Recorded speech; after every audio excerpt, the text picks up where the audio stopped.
Super league കേരളയുടെ season 1 ആദ്യ ഫ്രാഞ്ചൈസികളെ കൊച്ചിയിൽ പ്രഖ്യാപിച്ചു. സെപ്റ്റംബർ ആദ്യവാരത്തോടെ മത്സരങ്ങൾ ആരംഭിക്കും. കേരളത്തിലെ ഫുട്ബോൾ ആവേശത്തിനെ പുതിയ തലത്തിലേക്ക് എത്തിക്കാൻ സൂപ്പർ ലീഗ് കേരള ഫുട്ബോളിന് സെപ്റ്റംബർ ആദ്യവാരം കിക്ക് ഓഫ് ആകും. 45 ദിവസം നീണ്ടു നിൽക്കുന്ന പ്രഥമ സൂപ്പർ ലീഗിൽ 6 ടീമുകൾ മത്സരിക്കും. അഖിലേന്ത്യാ football federation, Kerala football association ഭാരവാഹികളും മുൻ താരങ്ങളുമടക്കം നിരവധി പ്രമുഖരുടെ സാന്നിധ്യത്തിൽ വർണ്ണാഭമായ ചടങ്ങിലായിരുന്നു കൊച്ചിയിൽ വെച്ച് സൂപ്പർ ലീഗ് പ്രഖ്യാപനം.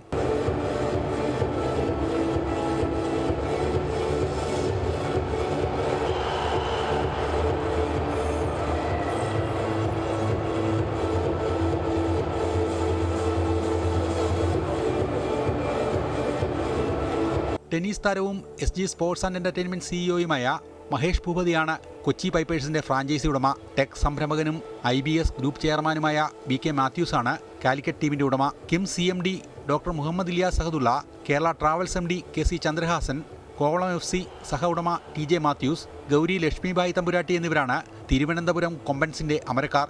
കേരള ഫുട്ബോൾ അസോസിയേഷനും സ്കോർ ലൈനും സംയുക്തമായാണ് ലീഗ് സംഘടിപ്പിക്കുന്നത്. ഇന്ത്യയിൽ ഇങ്ങനെയൊരു ടൂർണമെന്റ് ആദ്യമായാണെന്ന് കായികമന്ത്രി PA അബ്ദുറഹ്മാൻ പറഞ്ഞു. എന്തുകൊണ്ട് നമ്മൾ ലോകത്തിൽ തന്നെ ഏറ്റവും ജനസംഖ്യയുള്ള ഒരു രാജ്യം എന്തുകൊണ്ട് നമ്മൾ പിറകോട്ട് പോകുന്നു, അതേക്കുറിച്ച് ആലോചിക്കാൻ നമ്മൾ തയ്യാറാണ്. ഇത്തരം ആലോചനകൾ വരുമ്പോഴാണ് കേരള സൂപ്പർ ലീഗിൻ്റെ നമ്മുടെ സ്റ്റേറ്റിലുള്ള സാധ്യത നമ്മൾ കാണും. കൂടുതൽ കളികൾ, കൂടുതൽ മത്സരങ്ങൾ, നൂറുകണക്കിന് മത്സരങ്ങൾ വരുമ്പോൾ പുതിയ താരങ്ങളെ പരിശീലിപ്പിക്കാൻ നമുക്ക് കഴിയും.